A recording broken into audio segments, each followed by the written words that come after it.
왕의 자리라는 제목을 가지고 하나님의 말씀 전하겠습니다. 어제 본문에 이어서 칼의 노래가 계속됩니다. 21장에 칼이라는 단어가 많이 등장하는데 이 칼의 주인은 하나님을 가리킵니다. 이 칼의 위력이 얼마나 대단한지 한번 이 칼이 활동을 시작하면 그 칼을 멈출 자가 없는 그런 위대한 칼이라고 말합니다. 안 그래도 강력한 칼인데 하나님께서 그 칼을 날카롭게 날을 세우시고 빛나게 하신다고 어제 본문에서 말씀합니다. 마치 전쟁터에 나가기 전에 군사들이 자신의 무기를 손질하고 정비하는 그런 영화의 한 장면을 연상시킵니다. 하나님의 결연한 의지가 느껴지고요, 하나님의 안에서 어떤 분명한 목적이 세워진 것 같습니다. 중요한 것은 그 칼이 오늘 본문 19절에 누구에게 들려져 있습니까? 바벨론의 손에 들려져 있습니다. 제가 한 번은 거리를 가다가 교회 벽에 붙여져 있는 현수막의 한 글귀를 보았습니다. 거기 이렇게 적혀져 있었습니다. 하나님은 내 편이십니다. 시편의 한 말씀을 가지고 그런 한 해 표어를 아니면 수련의 주제를 정한 것 같습니다. 참 말씀을 듣기만 해도 위로가 격려가 되는데요, 오늘 그 하나님의 심판의 칼이 그 하나님의 능력으로 대변되는 그 칼이 유다 백성들, 하나님의 백성들의 손에 들려져 있는 것이 아니라 그들의 원수 바벨론의 손에 들려져 있는 것을 보게 됩니다. 우리가 성도로서 이 세상을 살아가면서 우리가 하나님께 대해 가질 수 있는 의문 가운데 하나는 이것입니다. 하나님 왜 악한 세력을 가만히 두십니까? 하나님을 의존하지 않는 저 믿음 없는 저 세력들이 왜 날로 더 힘이 더해져 가는 것 같습니까? 왜 하나님 저들을 다루시지 않습니까? 이런 의문이 생길 수 있습니다. 그래서 시편 35편에서는 다윗은 이렇게 고백합니다. 여호와여, 나와 다투는 자와 다투어 주십시오. 나와 싸우는 자와 싸워 주십시오. 주의 방패를 드셔서 나를 일으켜 주시고 주님 저들을 다루어 주십시오. 주님은 내 편이십니다. 이렇게 고백하는 것이죠. 하나님은 내 편이시니까 나와 함께 하시고 전쟁에서 나를 도와주셔야 됩니다. 이 믿음으로 다윗도 나가는 것이죠. 근데 오늘 충격적인 사실은 유다 백성들과 함께 하시는 하나님이 아니라 바벨론과 함께 하시는 하나님을 경험하는 것입니다. 바벨론의 걸음걸음마다 주님께서 함께 하시고 그들을 인도하시고요, 그들에게 힘을 더해 주십니다. 유다 백성들이 상상도 할 수 없는 일들이 벌어지는 것이죠. 바벨론이 그 하나님이 넘겨주신 능력, 그 칼을 들고 이제 정복 전쟁을 이제 시작하게 됩니다. 그 가운데 한 갈림길을 만나게 되는데요, 두 가지 선택의 기로에 서게 됩니다. 오늘 말씀해 보시면 20절에 한 길은 암몬의 왕궁이 있는 라빠로 향하는 길이고요, 한 길은 예루살렘, 유다의 견고한 성 예루살렘으로 향하는 길입니다. 또 하나님께서 친히 에스겔에게 너는 그 갈림길에 가서 친히 그 표시판을 그리고 친절하게 안내하라, 이렇게 말씀합니다. 바벨론이 명확하게 그 선택의 기로에 서도록 인도를 한 것이죠. 그 갈림길에서 바벨론은 무엇을 하기 시작하냐면 점을 치기 시작합니다. 당시에 전쟁을 앞두고 자신이 믿는 신에게 자신의 어떤 갈 길을, 또 자신의 성패를 묻는 것은 아주 자연스러운 일이었습니다. 만약 그 신이 대답을 해주기만 한다면 그것은 승리의 신탁으로 여겨서 아주 담대히 나아갈 수 있었던 것이죠. 바벨론이 그 통상적인 일을 따라서 이제 점을 치는데 세 가지 방식의 점을 치기 시작합니다. 첫 번째 점은 우리에게도 익숙한 방법으로 제비뽑기 방식의 점입니다. 화살에다가 이제 해당되는 내용을 적고 화살통에 그 화살을 넣습니다. 그리고 흔들어서 하나를 뽑는 것이죠. 거기서 나오는 것이 이제 신의 뜻입니다. 또 한 가지 점은 이제 드라빔이라고 하는 우상에게 이제 묻는 것인데요, 드라빔이라는 것은 그 당시 집안의 수호신이나 죽은 조상들을 그런 모습을 가진 그런 드라빔에게 자신의 뜻을 묻는 것입니다. 그 과정 속에서 그 귀신과 그 우상들과 접신하기도 합니다. 하나님께서 매우 혐오하시는 방법이겠죠. 마지막으로 짐승을 잡아서 그 짐승의 간의 모양을 가지고 미래를 점치는 이 5만 가지 점성술, 하나님께서 극도로 혐오하시는 이 점성술을 가지고 자신의 미래를 지금 알아보고 있습니다. 아주 바벨론 왕이 신중합니다. 어떤 전개가 나왔습니까? 예루살렘을 향하는 점괘가 나왔죠. 자, 이 점괘의 소식을 유다 백성들이 들었습니다. 자, 어떻게 반응할까요? 바벨론 왕이 점괘를 이제 내었는데 우리로 향해서 전쟁을 해온다고 하더라. 그거에 대한 반응이 23절 말씀에 나오는데요. 전에 그들에게 맹약한 자들은 그것을 거짓 점괘로 여길 것이다.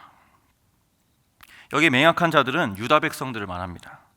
그러니까 유다 백성들이 생각하기를 그 원수들이 이제 얻은 그 점괘 결과를 가지고 이렇게 생각한다는 것이죠. 거짓 점괘다. 쓸모없는 점괘다. 무의미한 점괘고 두려워할 이유가 없는 점괘다. 왜입니까? 그 결과를 가져다 준 자들이 귀신이고 또 우상들이고 헛된 신이기 때문에 우리는 결코 무서워할 필요가 없다. 게다가 하나님은 내 편이시기 때문에 두려워할 필요가 없다. 이렇게 생각한 것입니다. 어떻게 보면 굉장히 자연스러운 것 같습니다. 굳이 비교를 하자면 저희 입장에서 이단 집단들이 가지고 있는 어떤 그 신앙의 행위들을 보면서 우리가 가지는 시선과도 같은 것 같습니다. 혀를 차면서 굉장히 불쌍히 여기는 것이죠. 그리고 우리가 가진 신앙을 근거로 그들의 행위들을 자연스럽게 해석합니다. 근데 여러분, 우리가 여기서 질문해 봐야 될 것이 있습니다. 이 점괘 결과를 누가 주었을까? 귀신일까요? 우상일까요? 우리는 이 칼의 노래 처음에서부터 중간중간 하나님께서 분명히 기억하게 하시는 그 한마디의 말씀을 기억해야 됩니다. 주 여호와의 말씀이니라. 너는 예언하라. 주의 말씀을 예언하라. 이 말은 무엇이죠? 지금 내가 에스겔 너에게 알려주는 그 이 모든 일련의 상황들, 그 상황들 뒤편에서 나의 계획이 이루어지고 있다. 이 모든 것들은 나의 뜻이다 라는 것이죠. 그러니까 그들이 아주 잘못된 방법으로 점괘를 그렇게 얻었지만 그 점괘를 인도하신 분이, 그 결과를 인도하신 분이 누구시라는 것입니까? 하나님이라는 것이죠. 저와 여러분은 죄와 악이 창궐하는 이 세상을 살아갑니다. 그리고 오늘도 여러분 모두 이 세상에 나아가서 그 죄와 악에 맞서서 거룩한 전쟁을 해 나가야 할 것입니다.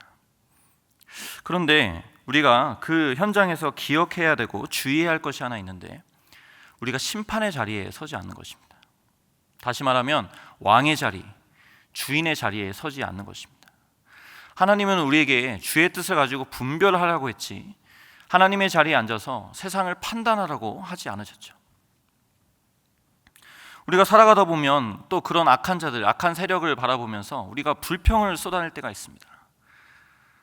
여러분, 근데 성경에서 일관되게 주님 말씀하시죠. 불평하지 말라. 여러분, 이 불평하지 말라는 말씀의 뜻이 무엇일까요? 불평이 막 쏟아져 나오는 그 입을, 내 의지를 가지고 막으라는 뜻일까요?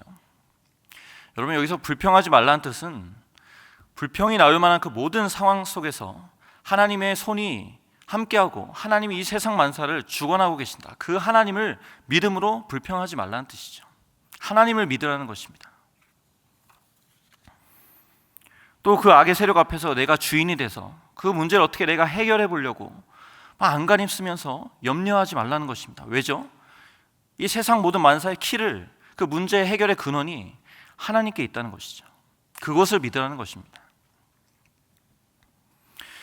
하나님은요, 바벨론에게 자신의 칼을 넘겨주시고요, 그 바벨론의 그 점괘까지 이용하셔서 예루살렘을 심판하는, 유다 백성들을 심판하는 자신의 계획을 계속적으로 지금 진행해 나가십니다. 여러분, 하나님은 왜 이토록 유다 백성들을 향하여서 분노하고 계십니까? 어제 본문에서도 분노를 내가 쏟아내겠다, 내 분을 다 쏟아내겠다, 이렇게 말씀하시는데, 하나님이 결국에 이루시고자 하는 그 계획이 무엇입니까? 물론 유다의 죄 때문이죠. 근데 하나님이 무엇을 의도하고 계시냐는 것입니다. 우리 26절 말씀을 한번 다 같이 읽겠습니다. 26절입니다. 시작. 주 여호와께서 이같이 말씀하셨느니라. 관을 제거하며 왕관을 벗길지라. 그대로 두지 못하리니 낮은 자를 높이고 높은 자를 낮출 것이니라. 하나님께서 가지신 뜻은 이것입니다. 높아져 있는 내 백성들을 낮추겠다. 다시 말하면 창조의 그 질서, 하나님께서 백성들이 있어야 될 그 위치, 백성들을 부르신 그 자리로 되돌려 놓겠다라고 하는 하나님의 뜻이죠.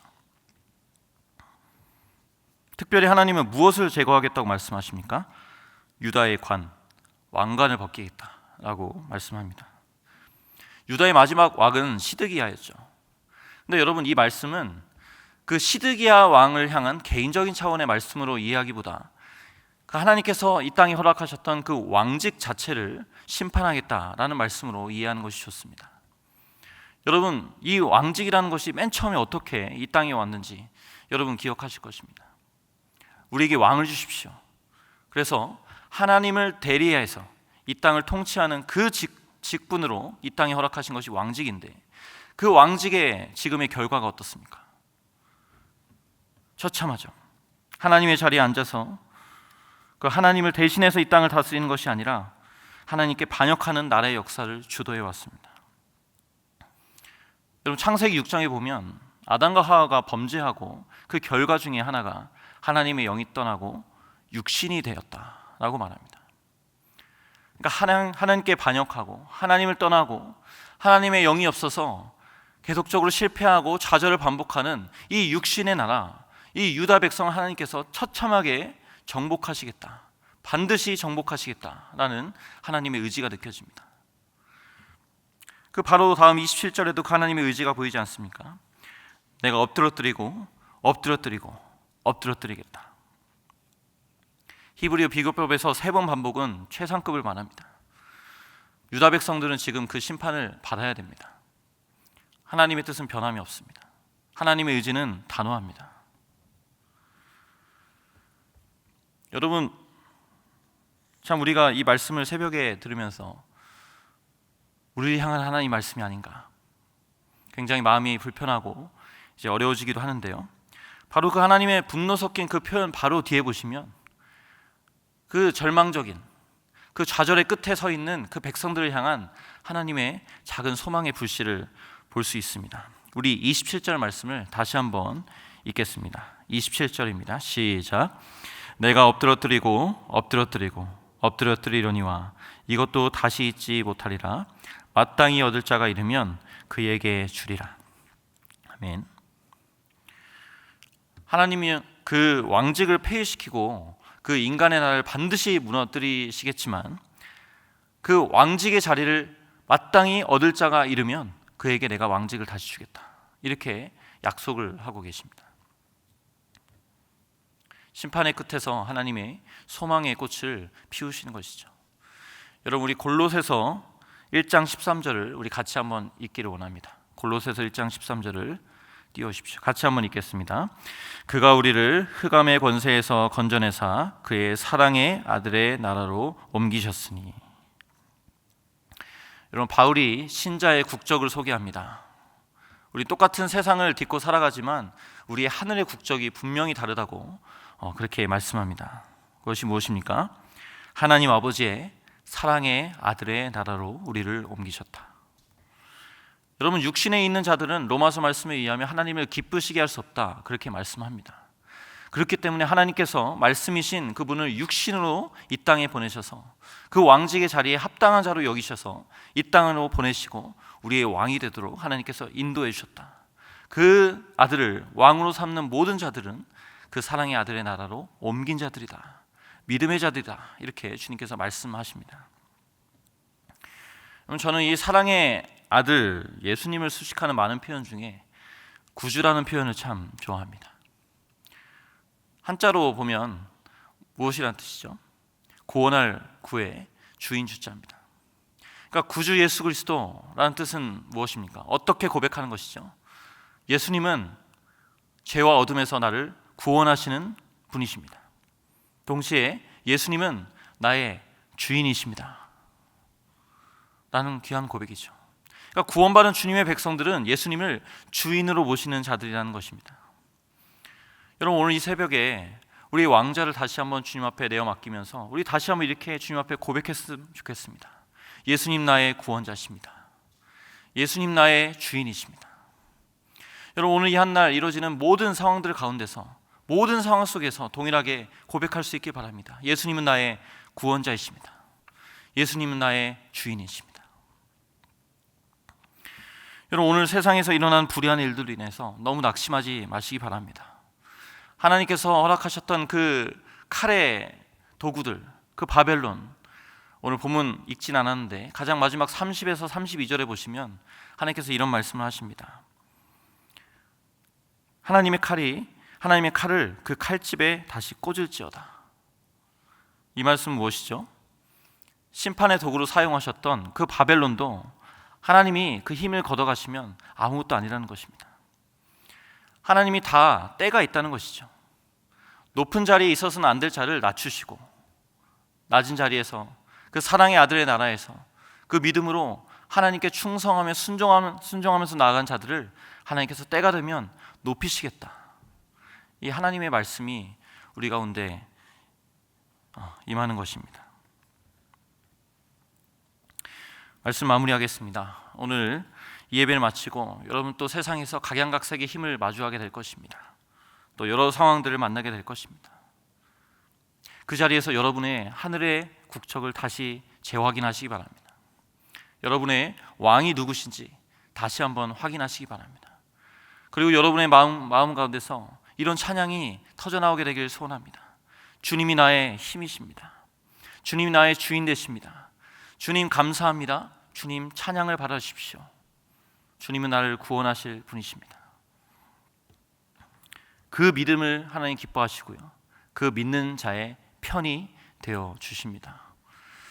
여러분, 우리 아까 찬양했던 그 찬양의 제목과 같이 세상의 헛된 신을 버리고 모든 인간의 거짓을 버리고 하나님만 주인으로 섬기는 그 천국을 사시는 여러분이 되시기를 구주 예수님의 이름으로 축원드립니다.